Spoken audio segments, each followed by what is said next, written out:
These caramel apple cupcakes are a spiced cupcake filled with chopped apples and topped with a delicious caramel buttercream. The flavors are amazing, the cupcakes are moist, and they are just perfect for fall.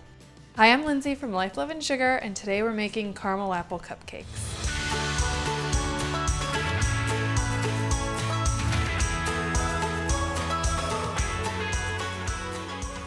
So to start with our caramel apple cupcakes, we're going to start with our dry ingredients.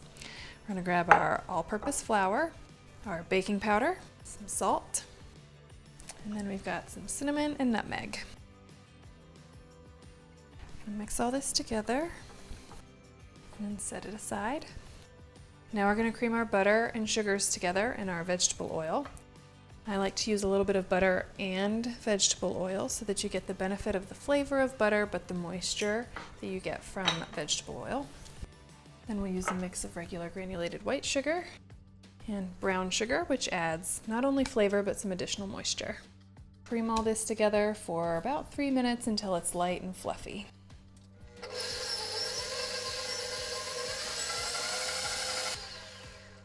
Alright, so when it's nice and light in color and fluffy in texture, it's all creamed together and you're ready to go.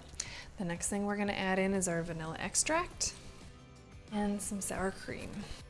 One nice thing about these cupcakes is that the apples don't sink way down to the bottom of the cupcakes, and one of the reasons is just using things like sour cream to help keep that batter thick even though it's still moist. Now we're going to add our eggs one at a time and then combine well after each addition.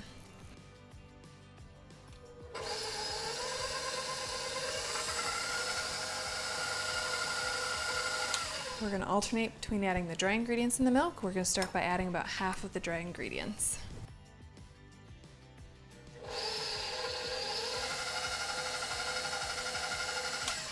So now we'll go ahead and add our milk.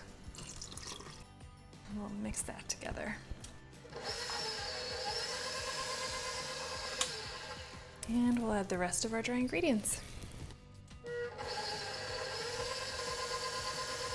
Okay, so now that that's done, we can go ahead and add our chopped apples and stir those in. I'm using Granny Smith apples, but feel free to use whatever your preference is.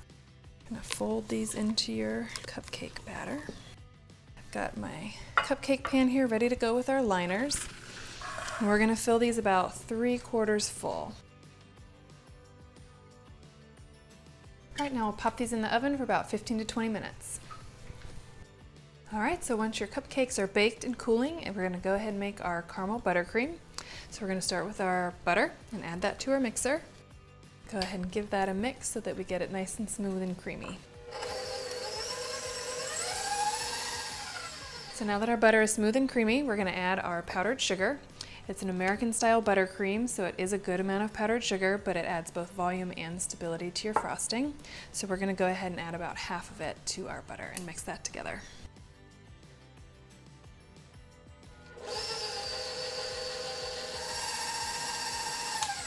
All right, so next we're going to start adding some caramel sauce. I use one of the homemade caramel sauces from my website, which is what I would recommend. It's important that you keep in mind that when you're adding your caramel sauce to your frosting, you don't want to add too much or it'll thin it out and then it'll get really hard for it to stay on top of your cupcakes. But you also want to add enough so that your frosting isn't too thick, because this will help thin out the thick frosting. So one thing I like about my homemade caramel sauce is that at room temperature and when it's cold, it's actually thicker than your average store-bought sauce, which is going to be a lot thinner. So I can add more of this to my frosting and get a better caramel flavor and still have a thick enough frosting, whereas a store-bought sauce is pretty thin and you may not be able to get as strong of a flavor because you won't be able to add as much. So I definitely recommend the homemade sauce.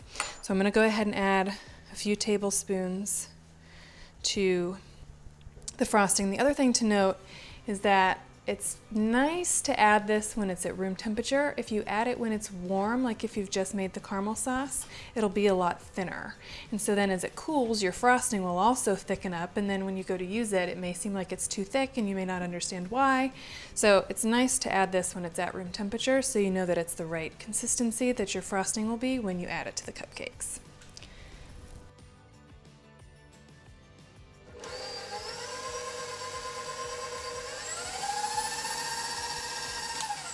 All right, so now we're gonna keep adding our powdered sugar. And we'll mix until this is well combined and smooth. This is where you want to make sure whether or not your consistency is right. You can actually use your finger and kind of test it. And I just tap my finger up against the frosting and see how much sticks.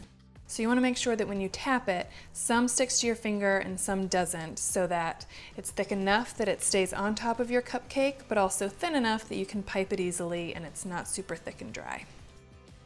Okay, so now that our frosting is at the right consistency, I'm just going to add a pinch of cinnamon for a touch more flavor.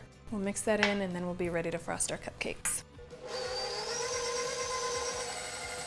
So to frost the cupcakes, I'm going to use the Ateco 847 piping tip. Now we'll go ahead and swirl these onto our cupcakes. We're going to add a nice little caramel drizzle on there for some extra caramel flavor. I've got a Wilton No. 5 round tip. And then I kind of do like little loops, like a flower.